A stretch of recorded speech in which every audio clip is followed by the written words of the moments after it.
ശരിക്കുള്ള ഒറിജിനൽ ഇത് നൂറ്റാണ്ടുകൾ പഴക്കമുള്ള ഒരു ക്ഷേത്രമാണ്. ആ ക്ഷേത്രത്തിൻ്റെ ഒറിജിനൽ സ്ഥിതിയിലേക്ക് നമുക്ക് നോക്കാം. ഇത് വിഘ്നേശ്വരൻ്റെ ക്ഷേത്രമാണ്. ആ ക്ഷേത്രത്തിൻ്റെ ഒറിജിനൽ സ്ഥിതിയാണ് നിങ്ങൾ ഈ കാണുന്നത്. കണ്ടോ, തിരുവിതാംകൂർ ദേവസ്വം ബോർഡിൻ്റെ കീഴിലുള്ള ക്ഷേത്രമാണ്. നിങ്ങളൊന്ന് ആലോചിച്ചോണേ. ഈ ദേവസ്വത്തിന് മൊത്തമായിട്ടുള്ളത് 2 ഏക്കർ 87 സെന്റ് സ്ഥലം. ഈ 87 സെന്റ് സ്ഥലത്തിൽ ബഹുഭൂരിപക്ഷം ഒരു 20 സെന്റ് ഒരു കോളനിക്കായിട്ട് സർക്കാർ എടുത്തുകൊണ്ട് പോയിട്ടുണ്ട്. ഒരു 10-20 സെന്റ് ഒരു കോളനിക്കായിട്ട് കൊണ്ടുപോയിട്ടുണ്ട്. അവിടെ വിവിധ മതത്തിലുള്ളവർ താമസിക്കുന്നുണ്ട്. ആണ്, എല്ലാ മുസ്ലിംസ് ആണ്. അപ്പം നമ്മുടെ സമാധാന മതക്കാർക്ക് വേണ്ടി മാത്രമായി, കാരണം അവരാണല്ലോ ഇപ്പോഴത്തെ പ്രധാന ആൾക്കാർ. ഞാനിപ്പോ നിൽക്കുന്നത് ഗണപതി ക്ഷേത്രം, തൊടുപുഴ ടൗണിനകത്ത് തന്നെയാണ്. കുന്നം എന്ന് പറഞ്ഞ സ്ഥലത്ത്. ഇത് പിന്നെ തൃക്കാരിയൂർ ഗ്രൂപ്പിന്റെ, തിരുവിതാംകൂർ ദേവസ്വം ബോർഡിന്റെ കീഴിലുള്ള തൃക്കാരിയൂർ ഗ്രൂപ്പിന്റെ കീഴിൽ വരുന്ന ഒരു ക്ഷേത്രമാണ്. ആ ക്ഷേത്രമാണ് നിങ്ങൾക്ക് ഞാൻ കാണിച്ചു തരാൻ പോകുന്നത്. അതിന്റെ പുറകിലുള്ള, നമ്മളിപ്പോൾ കേസ് നടത്തിക്കൊണ്ടിരിക്കുകയാണ്. എന്നാൽ നമ്മൾ ഇതൊരു ബഹുജന പ്രക്ഷോഭത്തിലേക്ക് നീങ്ങേണ്ട ഒരു സാഹചര്യം ഉണ്ടെന്ന് ഇവിടെ ഒന്ന് കണ്ടപ്പോൾ മനസ്സിലായി. ഞാൻ വളരെ ചുരുക്കം കേസുകളിലെ ക്ഷേത്രം വന്ന് ദർശനം നടത്തി ഭഗവാന് ദക്ഷിണ വെച്ച് അനുവാദം വാങ്ങിക്കാതെ നിയമ പോരാട്ടം നടത്തുന്നത് തുടങ്ങാറില്ല. പക്ഷെ ഇതങ്ങനെ അത്യാവശ്യം ആയത് കാരണം വന്ന് ഒരു കേസ് കൊടുത്തതാണ്. ഇപ്പോൾ കേസ് പെൻഡിങ് ആണ്, കോടതിയിൽ പെൻഡിങ് ആണ്. അപ്പം ഇന്ന് ഭഗവാനെ ഒന്ന് കണ്ട് അവിടെ ഭഗവാൻ അനുവാദം വാങ്ങിക്കാൻ വേണ്ടി വന്ന് കണ്ടപ്പോഴാണ് ഇതിൻ്റെ ഒരു ദയനീയ അവസ്ഥ നിങ്ങളെയും കൂടെ കാണിക്കണം എന്ന് എനിക്ക് തോന്നുന്നത്. നമുക്കിനിയിപ്പോൾ എന്തായാലും ഞാൻ നിങ്ങളെ ഓരോ സ്ഥലത്തേക്ക് കൊണ്ട് കാണിക്കാം.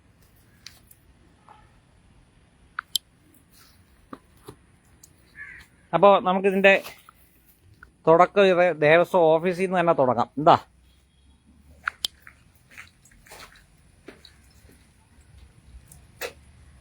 ചെരുപ്പ് പൂരണമായിരിക്കും അല്ലേ? നിങ്ങൾ കണ്ടല്ലോ അല്ലേ, തൃക്കാരിയൂർ ദേവസ്വം, തിരുവിതാംകൂർ ദേവസ്വം ഉണ്ട് തൃക്കാരിയൂർ. ഇത് ദേവസ്വം ഓഫീസാണ്.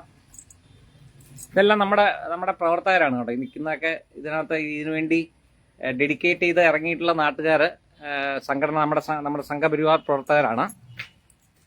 അപ്പം ഇതാണ് ആ ക്ഷേത്രത്തിന്റെ ഒരു ദേവസ്വം ഓഫീസ് എന്ന് പറയുന്നത്. ഇതാണ്, കാണാമല്ലോ. ഇതിപ്പോ ഈ ഷെഡ് കെട്ടിയിരിക്കുന്ന വിനായക ചതുർത്ഥിക്ക് വേണ്ടി നമ്മുടെ കൊടികളൊക്കെ കാണാം നിങ്ങൾക്ക്. അപ്പം ഉള്ള പ്രവർത്തകരെ വെച്ചിട്ട് എല്ലാവരും വളരെ കാര്യമായ രീതിയിൽ ഇവിടെ നടത്തുന്നുണ്ട്. അപ്പം നമുക്കിനി ഇപ്പം ശരിക്കുള്ള ഒറിജിനൽ ഇത് നൂറ്റാണ്ടുകൾ പഴക്കമുള്ള ഒരു ക്ഷേത്രമാണ്. ആ ക്ഷേത്രത്തിന്റെ ഒറിജിനൽ സ്ഥിതിയിലേക്ക് നമുക്ക് നോക്കാം. ഇത് വിഘ്നേശ്വരന്റെ ക്ഷേത്രമാണ്. ആ ക്ഷേത്രത്തിന്റെ ഒറിജിനൽ സ്ഥിതിയാണ് നിങ്ങൾ ഈ കാണുന്നത്. കണ്ടോ, തിരുവിതാംകൂർ ദേവസ്വം ബോർഡിന്റെ കീഴിലുള്ള ക്ഷേത്രമാണ്. നിങ്ങളൊന്ന് ആലോചിച്ചോണേ. ഇതാ കണ്ടോളൂ, ഒരു വിഘ്നേശ്വരന്റെ ക്ഷേത്രത്തിന്റെ അവസ്ഥയാണ്. ഇവിടെ മണിക്കിണറും ഒക്കെ ഉണ്ടായിരുന്നതാണ്, അതെല്ലാം മൂടിപ്പോയി. ഇപ്പോൾ ഇതാണ് ഈ ക്ഷേത്രത്തിന്റെ ഇപ്പോഴത്തെ അവസ്ഥ. പിന്നെ നമ്മുടെ പ്രവർത്തകരും നാട്ടുകാരും എല്ലാവരും കൂടെ ചേർന്ന് ഞാനിപ്പോൾ ഇവിടെ ഒരു കിണർ കുത്തി. ഇനിയും ഭഗവാൻ ഇരിക്കുന്ന ആ ഒരു ദയനീയ അവസ്ഥ ഞാൻ കാണിച്ചു തരാം. നമ്മുടെ ഒരു മേത്തൻ നേതാവ് പറഞ്ഞ മാതിരി മിത്ത് ഭഗവാൻ, നമ്മുടെ മിത്ത് ഗണപതി ഇരിക്കുന്ന ഗതികേട് ഞാൻ കാണിച്ചു തരാം. ഞാൻ ആ വിഗ്രഹത്തിന് അടുത്തേക്ക് പോകുന്നില്ല, വിഗ്രഹം നേരെ കാണിക്കുന്നില്ല. അതുകൊണ്ട് ഈ ബാലാലയത്തിലാണ് ഭഗവാന്റെ ഇപ്പോഴത്തെ ഇരിപ്പ്. നോക്കൂ, ജസ്റ്റ് ഒന്ന് നോക്കൂ നിങ്ങൾ. ഇതാണ് അവസ്ഥ. ഇതാ ഗണപതി ഹോമം ചെയ്യുന്നതിൻ്റെ കാര്യങ്ങളാണ്. ഇപ്പോൾ ദിവസം രാവിലെ തിരുമേനി വരുന്നുണ്ട്, ദേവസ്വം ബോർഡിൻ്റെ രാവിലെ മാത്രം തിരുമേനി വരുന്നുണ്ട്. ഇതിപ്പോൾ ആ ക്ഷേത്രത്തിൻ്റെ നേരെ മാറി ഇങ്ങോട്ട് ബാലാലയ പ്രതിഷ്ഠ നടത്തിയിരിക്കുകയാണ്. ഇത് നേരത്തെ ഞാൻ പറഞ്ഞ ഇത്. ഇനിയാണ് ഇതിനടുത്ത ഏറ്റവും പ്രധാനപ്പെട്ട കാര്യം ഞാൻ കാണിച്ചു തരാം. പ്രധാനപ്പെട്ട കാര്യം എന്താണ് ചേട്ടാ? ആണോ? ഇനിയിപ്പാണ് ഞാൻ പ്രധാനപ്പെട്ട കാര്യം ഒന്ന് പറയാം ഇതിനകത്ത്. ഈ ക്ഷേത്രത്തിൽ ഞങ്ങളിപ്പോൾ കാണിച്ചു തരാം. ഞാൻ കാര്യങ്ങൾ കാണിച്ചു തരാം. ഇവിടെ ഇരുന്നിട്ട് ബാക്കി പറയാം. ഈ ക്ഷേത്രം ഇപ്പോൾ നിൽക്കുന്ന കഷ്ടിച്ച് 20 സെന്റ് സ്ഥലം. അയ്യോ സോറി ഞാൻ എടുത്തോളായിരുന്നു ചെരുപ്പ്. Thank you. അപ്പോൾ ഈ ക്ഷേത്രം ഇപ്പോൾ ഇരിക്കുന്ന വെറും 21 സെന്റോ? 21 സെന്റ്. ആ, അപ്പോ ഈ ക്ഷേത്രത്തിന്റെ മൊത്തം, അതായത് ദേവസ്വം റെക്കോർഡ്സിലും റവന്യൂ റെക്കോർഡ്സിലും ഈ ദേവസ്വത്തിന് മൊത്തമായിട്ടുള്ളത് 2 ഏക്കർ 87 സെന്റ് സ്ഥലം. ഈ 87 സെന്റ് സ്ഥലത്തിൽ ബഹുഭൂരിപക്ഷം ഒരു 20 സെന്റ് ഒരു കോളനിക്കായിട്ട് സർക്കാർ എടുത്തോണ്ട് പോയിട്ടുണ്ട്. ഒരു 10-20 സെന്റ് ഒരു കോളനിക്കായിട്ട് കൊണ്ടുപോയിട്ടുണ്ട്. അവിടെ വിവിധ മതത്തിലുള്ളവർ താമസിക്കുന്നുണ്ട്. ആണ്, എല്ലാ മുസ്ലിംസ് ആണ്. അപ്പം നമ്മുടെ സമാധാന മതക്കാർക്ക് വേണ്ടി മാത്രമായി, കാരണം അവരാണല്ലോ ഇപ്പോഴത്തെ പ്രധാന ആൾക്കാർ. അപ്പോ പിന്നെ മരുമോന്റെ ആൾക്കാരാണ് കംപ്ലീറ്റ് ആ കോളനി മുഴുവൻ 20 സെന്റ് സ്ഥലം മരുമോന്റെ ആൾക്കാർക്ക് കോളനി ഉണ്ടാക്കാനായിട്ട് നമ്മുടെ ദേവസ്വം ഭൂമി എടുത്തു കൊടുത്ത് പണിഞ്ഞിട്ടുണ്ട്. പിന്നെ ബാക്കി ഇരിക്കുന്ന സ്ഥലം, അതായത് ഈ ക്ഷേത്രത്തിന് ഇപ്പം ഞാൻ കാണിച്ചു തരാം. ഒരു സെക്കൻഡ് ഞാൻ കാണിച്ചു തരാം. അതുകൊണ്ട് ഈ ക്ഷേത്രത്തിന്റെ ചുറ്റുപാടും കാണുന്നില്ല. ഇതിപ്പോ ഈ നാട്ടുകാരിങ്ങനെ വെച്ചാണ്. കാരണം ഇവിടെ അപ്പുറത്തെ ഈ ഇറച്ചി വെട്ടുന്ന സ്ഥലവും പിന്നെ എന്താ പറയുന്നത് ഹോട്ടല്, നോൺ വെജ് ഹോട്ടൽ. അപ്പൊ എന്റെ വേസ്റ്റ് ഒക്കെ ഇങ്ങോട്ട് ഈ പറമ്പിലേക്കാണ് ഇട്ടിരിക്കുന്നത്. കണ്ടോ, ഇതിപ്പോ വലിയ ഷീറ്റ് വെച്ചിട്ട് ഈ ഭക്തജനങ്ങൾ ഇത്രയും ചെയ്ത് വെച്ചിരിക്കണം, അല്ലെങ്കിൽ അവിടെ നിന്നല്ല. അപ്പൊ ഈ ചുറ്റുപാട്, ഈ ക്ഷേത്രത്തിന്റെ ചുറ്റുപാടുള്ള സ്ഥലമാണ് ഈ പറയുന്നത്. അല്ലാതെ ദൂരസ്ഥലത്ത് കിടക്കുന്നൊന്നും അല്ല. നിങ്ങൾ ആലോചിക്കണം, ദൂരസ്ഥലത്ത് കിടക്കുന്ന സ്ഥലമൊന്നുമല്ല. ഈ ക്ഷേത്രത്തിനോട് ചേർന്ന് കിടന്നിരുന്ന 2 ഏക്കർ 87 സെന്റിൽ 21 സെന്റ് മാറ്റി കഴിഞ്ഞാൽ 2 ഏക്കർ 66-67 സെന്റ് അല്ലെങ്കിൽ 68 സെന്റ് വട്ടോറിറ്റീസ്. ആ കറക്റ്റ് കണക്ക് നിങ്ങൾ നോക്കിക്കൊള്ളൂ, കണക്ക് കൂട്ടിയിട്ട്. അത്രയും സ്ഥലം 3 പ്രധാനപ്പെട്ട കയ്യിലാണ്. ഒന്ന് ഇല്ലിമൂട്ടിൽ അൻസാരി. സമാധാന മതമൊന്നും പറയണ്ട, കാരണം ഒരു ക്ഷേത്രഭൂമി കൈയേറുന്നവനെ ഒരു സമാധാന മതത്തിന്റെ ആളല്ല, മനസ്സിലായില്ലേ? അതും അത് ക്ഷേത്രത്തിന്റെ അധീനതയിലുള്ള ദൂരെ കിടക്കുന്ന ഭൂമിയൊന്നുമല്ല. ഇത് ക്ഷേത്രത്തിനോട് ചേർന്നുള്ള ഭൂമി. ക്ഷേത്രം ഈ പരുവത്തിൽ പൊളിച്ച് നശിപ്പിച്ച് ഈ പരുവത്തിലാക്കിയിട്ട് അതിന്റെ ഭൂമി കയ്യേറി. ഇല്ലിമൂട്ടിൽ അൻസാരി, പിന്നെ പഴയേരി കരീം, പിന്നെ മരവെട്ടിക്കൽ ലത്തീഫ്. ഈ 3 കിങ്കരന്മാരുടെ കയ്യിലാണ്. ആ കിങ്കരന്മാരുടെ കയ്യിലിരിക്കുന്ന ആ കിങ്കരന്മാർ ഈ നമ്മുടെ ക്ഷേത്രഭൂമിയിൽ കാണിച്ചിരിക്കുന്ന കോപ്രായങ്ങളും അതിനകത്തുനിന്ന് അവരെ ജീവിക്കാൻ വേണ്ടി കാണിക്കുന്ന കോപ്രായങ്ങളൊക്കെ നമുക്കൊന്ന് കാണാം. ജസ്റ്റ് ഒരു സെക്കൻഡ് നിങ്ങളെ ഒന്ന് കാണിച്ചു തരാം. ഇതാണ് നമ്മുടെ അതിസുന്ദരമായ സമത്വസുന്ദരമായ കേരളം. മതേതര, കണ്ടോളൂ ഒരു ക്ഷേത്രഭൂമിയുടെ ഗതി. അതും ദേവസ്വം ബോർഡ്, തിരുവിതാംകൂർ ദേവസ്വം ബോർഡിന്റെ കീഴിലുള്ള ഒരു ക്ഷേത്രഭൂമി. ഇതാ ഇവിടെ നമ്മളെ ഇത് കണ്ടോ, ഇത് ക്ഷേത്രത്തിന്റെ ഗേറ്റാണ്. ഇവിടെ തിരുവിതാംകൂർ TDB എന്നൊക്കെ എഴുതിയിട്ടുണ്ട്. ഇവിടെ നമ്മൾ പുറത്തേക്ക് ഇറങ്ങുകയാണ്. പുറത്തേക്ക് ഇറങ്ങിയാൽ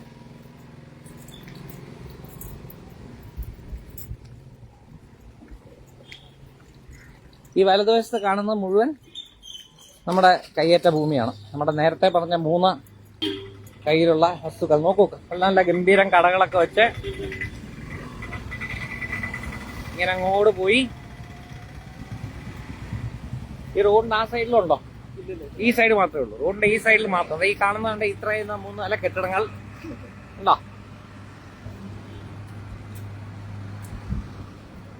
കണ്ടോളൂ. ഇതാണ് ഈ നേരത്തെ പറഞ്ഞ ബ്രദേഴ്സ് ഉണ്ടല്ലോ. അതാണ്ടേ നമ്മുടെ അൽ ഫഹാം ഒക്കെയാണ്. ഇതൊക്കെയാണ് അപ്പുറത്ത് നമ്മുടെ ക്ഷേത്രപ്പറമ്പിലേക്ക് ഇടുന്നത്. അൽ ഫഹാം ഉണ്ടോ?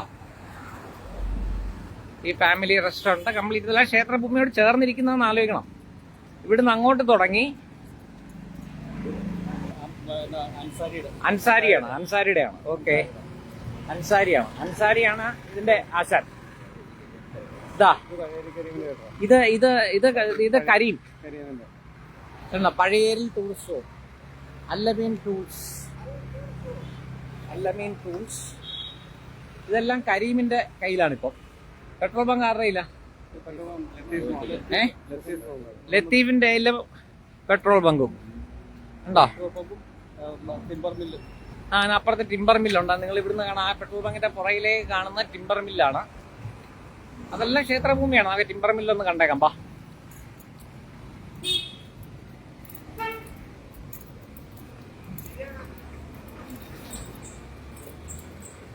നമുക്കൊന്ന് കണ്ടു കളയാം. നമ്മുടെ കേരളത്തിന്റെ സമത്വസുന്ദര കേരളം, ഹിന്ദുവിന്റെ കേരളം, ഇസ്ലാമിന്റെ കേരളം.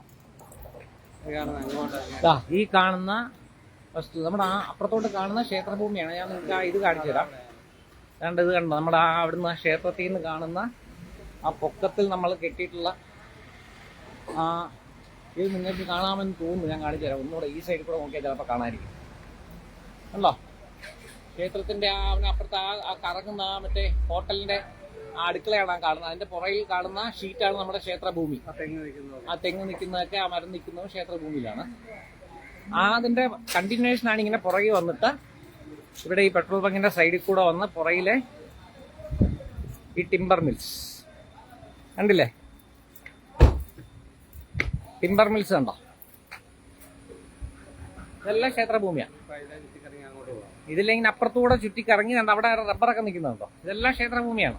അപ്പൊ 2 ഏക്കർ 70 സെന്റോളം, 83 സെന്റിൽ 20 സെന്റ് നമ്മുടെ കയ്യിലില്ലേ. അപ്പൊ 2 ഏക്കർ 60 ചില്ലാന സെന്റ് ക്ഷേത്രഭൂമിയാണ്. അപ്പൊ ഇതാണ് എൻ്റെ ഹിന്ദു സുഹൃത്തുക്കളെ നിങ്ങൾ മനസ്സിലാക്കേണ്ടത്. അപ്പം ഞാൻ ഈ ലൈവ് ഇവിടെ അവസാനിപ്പിക്കുകയാണ്. ഇതിനകത്ത് ഞാൻ ഈ ലൈവ് വരാൻ തന്നെ ഉദ്ദേശം, ഇത്രയും അനീതി നടക്കുന്നൊരു രാജ്യത്തിന്റെ ഒരു ഭാഗം, രാജ്യം എന്നല്ല ഇത്, കാരണം ഇത് തന്നെ ഈ കേരളം എന്ന് പറയുന്നത് തന്നെ മരുമോന്റെ രാജ്യമായി മാറുകയാണ്. അപ്പം മരുമോന്റെ രാജ്യം നടക്കുന്ന ഒരു അനീതി ദേവസ്വം ബോർഡിന് താല്പര്യമില്ല. കാരണം ദേവസ്വം ബോർഡ് മുഴുവൻ സാക്കളാണ് ഭരിക്കുന്നത്, ഒരു കാര്യമില്ല. ഇപ്പോൾ കോടതിയിൽ പോയി നമ്മൾ കോടതിയുടെ വാദത്തിൽ നിൽക്കുകയാണ്. കോടതി നമുക്ക് സഹായിക്കുമെന്നാണ് വിശ്വസിക്കുന്നത്. കാരണം നിയമം അനുസരിച്ച് ക്ഷേത്രഭൂമിയോട് ചേർന്ന് കിടക്കുന്ന ഒരു വസ്തുവിനും പട്ടയം കൊടുക്കാൻ അവകാശമില്ല. കാരണം കേരള ലാൻഡ് റിഫോംസ് ആക്ടിന്റെ സെക്ഷൻ 310 പ്രകാരം ക്ഷേത്രഭൂമികൾ പട്ടയത്തിന്റെ പരിധിയിൽ നിന്ന് ഒഴിവാക്കപ്പെട്ടിട്ടുള്ളതാണ്. അതുകൊണ്ട് ഇനി ഏത് പട്ടയം വെച്ചാൽ ഇപ്പം ഇവരുടെ അവകാശം എന്താണെന്ന് വെച്ചാൽ, ഈ ക്ഷേത്രഭൂമി പണ്ടങ്ങാണ്ടോ ആരോ പാട്ടത്തിനെടുത്തിട്ടുണ്ടെന്നും ആ പാട്ടത്തിനെടുത്ത ആളുടെ കയ്യിൽ നിന്നും വിലയാധാരം വാങ്ങിയാണ് ഈ ക്ഷേത്രഭൂമി കൈവച്ചിരിക്കുന്നതെന്നാണ് ഇവരുടെ അവകാശവാദം. അതെന്തോ ആയിക്കോട്ടെ, അതിനി കോടതി തീരുമാനിക്കട്ടെ. പക്ഷെ ഒരു കാര്യം ഞാൻ പറയാം, നമ്മളിവിടെ ഈ വിഘ്നേശ്വരന്റെ ഗണപതിയാനിക്കൽ വിഘ്നേശ്വരന്റെ നടയിൽ നിന്നുകൊണ്ട് ഞങ്ങൾ ഇന്നിവിടെ നമ്മുടെ ഉള്ള പ്രവർത്തകർ ഹിന്ദുക്കൾ, നമ്മളെ ഭഗവാന്റെ ക്ഷേത്രഭൂമി ഭഗവാന്റെ മുമ്പിൽ നിന്നും ഞാൻ നിങ്ങളോടത് പറയാം. നിയമപോരാട്ടം ഞാൻ നേരത്തെ പറഞ്ഞതുമാതിരി നിയമപോരാട്ടം ഓൾറെഡി നമ്മൾ തുടങ്ങിക്കഴിഞ്ഞു. പക്ഷെ നിയമപോരാട്ടത്തിൽ അവസാനിക്കുന്നില്ല. നിയമപോരാട്ടത്തിൽ മാത്രമല്ല, ഭഗവാന്റെ സന്നിധിയിലേക്ക് നമ്മൾ കടന്നു. ഞങ്ങൾ ഈ ഭാഗത്തുള്ള തൊടുപുഴ ഭാഗത്തുള്ള മാത്രമല്ല കേരളത്തിലുള്ള ഹിന്ദുക്കളോട് അപേക്ഷിക്കുകയാണ്. ഞങ്ങൾ ഇവിടെ വെച്ച് ഭഗവാന്റെ മുമ്പിൽ പ്രഖ്യാപിക്കുന്ന ഒരു പ്രക്ഷോഭം ആരംഭിക്കുകയാണ്. ദേവസ്വം ബോർഡ് എന്ന ലാൻഡ് കൺസർവൻസി അനുസരിച്ച് കോടതിയൊക്കെ വിട്ടിട്ട് ലാൻഡ് കൺസർവൻസി ആക്ട് അനുസരിച്ചിട്ട് ഈ ജിഹാദികളെ, ഈ ലത്തീഫും പിന്നെ കരീമും പിന്നെ അൻസാരി, ഈ 3 ജിഹാദികളെ ഇവിടുന്ന് ചവിട്ടി പുറത്താക്കി ഈ ക്ഷേത്രഭൂമി തിരിച്ച് കൈവശം വെക്കുമ്പോൾ അന്നല്ലാതെ ഈ പ്രക്ഷോഭം അവസാനിക്കില്ല. എല്ലാവരും ദയവീത് ഞങ്ങൾ ഈ പാവം പിടിച്ച ഈ പ്രവർത്തകർ ഇറങ്ങി നിൽക്കാൻ തയ്യാറായി പ്രവർത്തകർക്ക് വേണ്ടി നമ്മളെല്ലാം ഒരു എഫർട്ട് എടുത്ത് നമുക്ക് ഇവരുടെ പ്രക്ഷോഭം വിജയിപ്പിക്കണം. നമ്മൾ നിയമപോരാട്ടം ഒരു സൈഡ് കൂടെ നടക്കും. പക്ഷെ അത് മാത്രം പോരാ, ഈ പ്രക്ഷോഭത്തിനായി നിങ്ങൾ എല്ലാവരുടെയും സഹായങ്ങൾ അഭ്യർത്ഥിക്കുന്നു. അപ്പം ജയ് ശ്രീറാം, ജയ് ശ്രീറാം, ജയ് ജയ് ശ്രീറാം, ജയ് ജയ് ശ്രീറാം.